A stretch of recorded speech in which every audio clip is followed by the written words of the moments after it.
Hey, what's going on? Patrick here. Hey, so I thought today would be we would do something kind of nice and fun, which is critique one of my own outfits from way back in the day. Because I spend all day, every day doing this for clients, and I think it'd be kind of fun to do it to myself, right?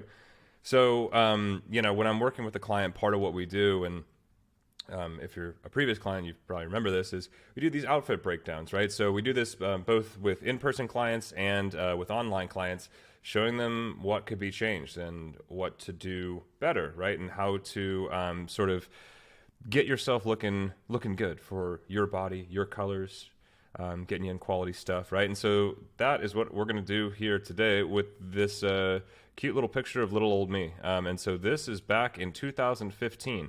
This is when I started doing what I do now. So I've been doing it for a bit. And this photo was actually taken as a photo to sort of get me in the game, right? So I think it was when I first, like, a photo from my first website. So yeah, nice and cute, right? It's fun to be nostalgic. So let's break down what I'm screwing up here, okay? Because there's a lot here. So obviously we all learn from our mistakes, right? So if I were critiquing this outfit for a client, I'd be doing the exact same thing here. So let's get to it. I'm going to kind of minimize me here. Okay, cool. So this being a suit, we're going to start with a couple different things, and I'll just kind of dive into it here. So, and also too, what I want you to do is if, you've been following my stuff for a while, it might be kind of fun for you to spot some of the things that I'm doing wrong here too. Let's start at the bottom, shall we? First things first with the shoes, we need these to be darker. There was a trend a while back where people were wearing sort of light colored dress shoes with darker colored suits.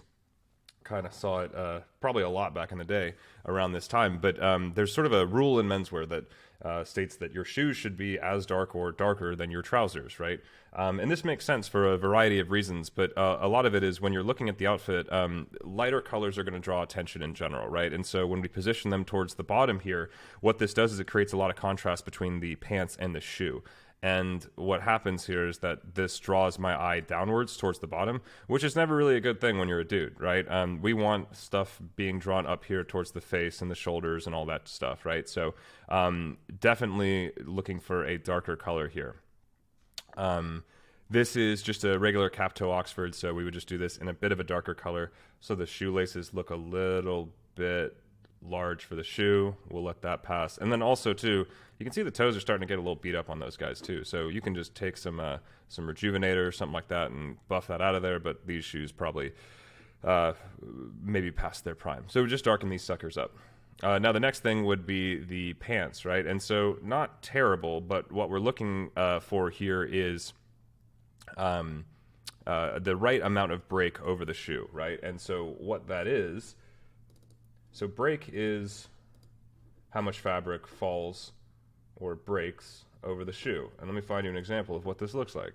So this is a chart that I kind of use to explain this, but these are just tailoring terms, right? So full break, quarter break, half break, no break.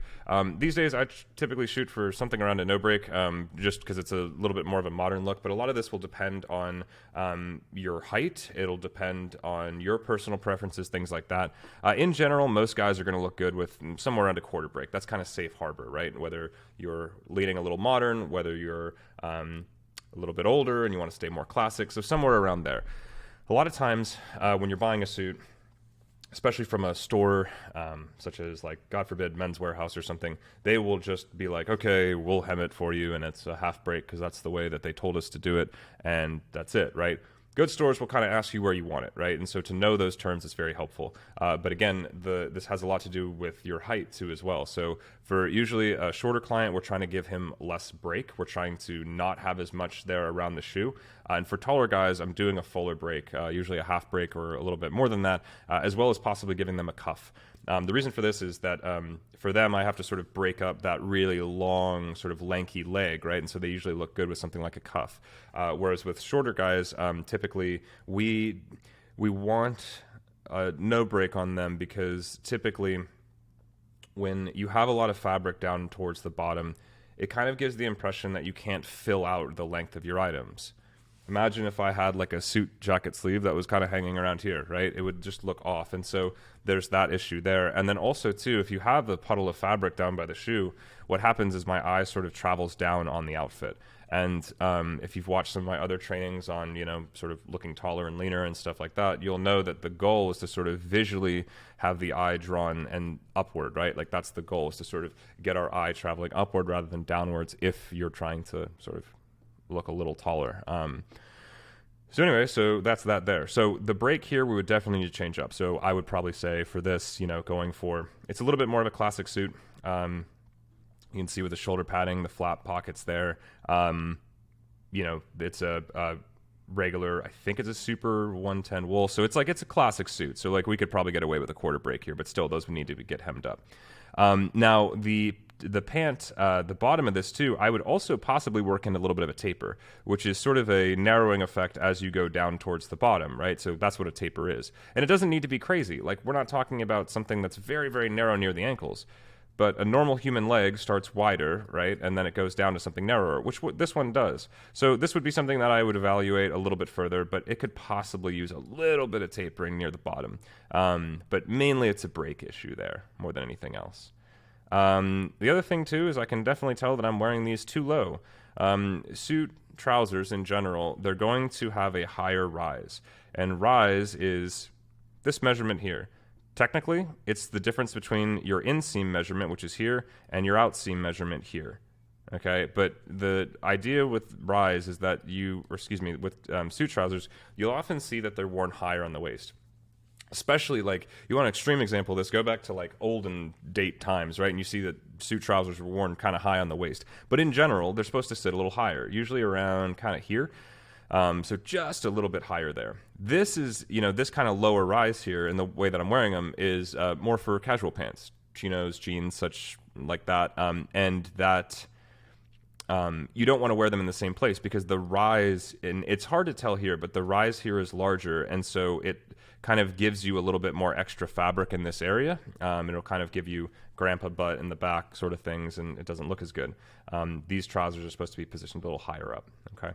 Now, we can definitely tell the belt and the shoes also don't match, which I always get on guys for this. You do not have to match exactly, okay? So a lot of guys, this is like a shoe salesman trick to say, oh, well, here, sir, we have the exact matching leather, like that we have the exact shoe for. You know, you don't need the exact same leather, okay? But you need to get it close. If it's dark brown leather, cool. Wear a dark brown belt. Simple as that. Black, black. Easy, right? So get it in the ballpark, but it doesn't need to be the exact measurement. So this here kind of screwed this up with this. The other thing too, and I know that most guys don't know this, but you should not be wearing a belt with a suit. I know that it has belt loops. You're not supposed to wear a belt with a full suit, all right? Now, I know that might be a little extreme for some of y'all because you've been doing it for so long, including myself here, but technically you are not supposed to. Nowadays, I get no belt loops on my pants with suits, right, to sort of alleviate that. But, yeah, technically not supposed to do that. Okay, cool. So let's move towards the top, shall we? The first thing that I noticed about the top is this collar, like this, kind of spreading. There we go. Kind of going like this, right? This is because of bad storage practices. Whenever you button your shirt, okay, or excuse me, whenever you take off your shirt, you want to button that top button all the way up, right? So at least these 3 buttons on the hanger when you store it. Because what happens is when you leave something unbuttoned, gravity likes to do this and spread it open. Guarantee you have a couple polo shirts or button-down shirts that you have in your closet like this, and that they kind of like go like this, if you can see me, when you put them on. And a lot of that has to do with storage practices, actually. You can get collar stays and stuff too, but that doesn't necessarily alleviate this problem here. The other problem with this is the fused collar here. So you can kind of see this collar just kind of goes up like this and then down like this. It gives this really hard, like, and that collar shape, typically I want something a little bit more natural that doesn't look so rigid. An example of this would be, let's see if I can find us a decent collar shape. Something, yeah, this isn't even what I had in mind. All right, this will do. So something along the lines of this, where it looks like a little bit more natural and it'll naturally be swept back a little bit more. This is another example too, where it's not that hard rigidity, right? We don't want to see that. It looks a little bit forced and also too cheap. These collars are put together in sort of a cheaper way. And that could very possibly be the case with this shirt. I don't even remember where I got it. But yeah, what I do like about the shirt, is the color, and I like the stripe. Typically, when I'm doing something solid like this, I will pair it with something patterned underneath or vice versa. So like if I have a patterned sport coat, right, like a window pane check or something like that sport coat, I'll do something solid internally. This allows it to be kind of where one item is the star of the show, and shit, I'm doing it today. Look at this, right? So internal here, pattern on the outside. And what that does basically is, again, it makes it so you don't have, so there's not just a bunch of stuff going on. Some of you guys like a whole lot of pattern, you like a whole lot of detailing and stuff like that, and the problem is that all of your stuff is that, and then it starts to look really funky, right? So you want to have kind of a base layer, and then you want to have some spice on top or underneath, or however you want to put it. It's kind of like thinking about when you're developing like a dish.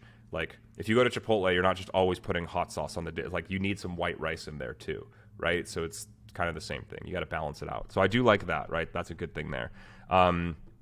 Okay, let's move on. Oh, and the color too. So color, not to get overly technical on this stuff, but when there's plenty of ways that you can do and figure out which colors look best on you. We got some color training and stuff that we give clients. I'm going to show you this.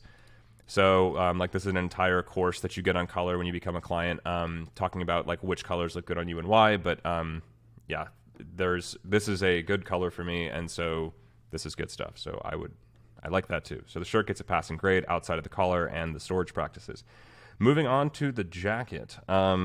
With the jacket, the number one thing I noticed two things right away, is that this lapel shape is definitely too small for me, for multiple reasons. But when you have, so the lapel shape and the collar shape and the tie shape, they should all be in the same realm of proportion. If you looked at last week's email, we had an email that talked about proportion, and things just need to be balanced. And this is a prime example of this. You know, if I had a really, really large fat tie and I had really teeny skinny lapels, right, these things right here, look kind of funky. And vice versa too, right? If I had these massive lapels and I had this really teeny skinny tie, it would just look very funny. So, and if you recall from that email, if you looked at it, there's proportion within the items against each other. So what we're talking about is the proportion of the tie and the lapel and the collars. And then number two is that there's proportion to human beings. And so right now I'm kind of a broader dude, right? So like you can kind of see that with the shoulders and such, but like a little bit of a bigger dude. And so the lapels, they look really teeny on me specifically, right? So they need to sort of match my body. And so when you look here, like this should be something closer to here probably, right? A little bit further out. And that would make more sense with my overall frame. The other thing, speaking about that with my frame, is this jacket is overly padded, which a lot of more formal jackets will be. But with this, I don't need this extra shoulder padding. I already got shoulders. If you're a little bit of a leaner guy, right, with not a lot of shoulder sort of curvature to you, and you don't have some broadness, you need some of that padding right there, right? And that's going to be helpful. So that gives you some shape. I got shape up here. I'm good here. I also got shape down here that I'm trying to hide and stuff, but like, you know, I also got the shape up here. So we're gonna call attention to the good stuff, ideally. So anyway, so with this jacket here, too much shoulder padding. So I'd let that go a little bit, right? Still keep some of it, but it's just a little bit overly padded for my overall frame. So we would let that go too. Cool. I'd say that's a pretty good look at things.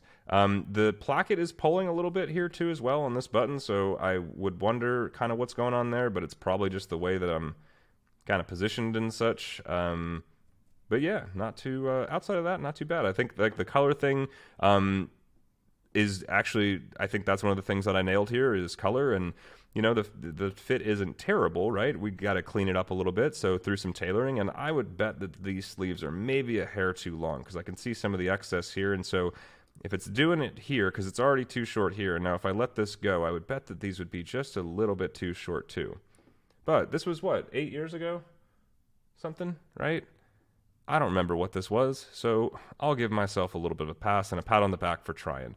And doing an okay job, right? But again, you learn from your mistakes, and that's part of the beauty of this, is sort of illuminating this for clients and saying, hey, look, this is what you're doing wrong. Here's how to fix it, right? Based on your frame, your color, your budget, right? All that kind of stuff. And that's what we do. So, yeah. If you want something similar to this, schedule a call with me, which is completely complimentary for the time being, and we can talk about some of the goals and stuff that you're looking for. So I work with clients online and in person, so you can review the details of some of that. But then, yeah, schedule a call. You can apply for that, and we'll go over some of this stuff with your own outfits too, or just talk about your goals and some ways that I can help you. And if not, I can try to point you in the right direction. So go ahead and apply for that, and yeah, maybe we'll do another one of these in the future. This is kind of fun. What's the, I like kind of roasting myself. It's a good time.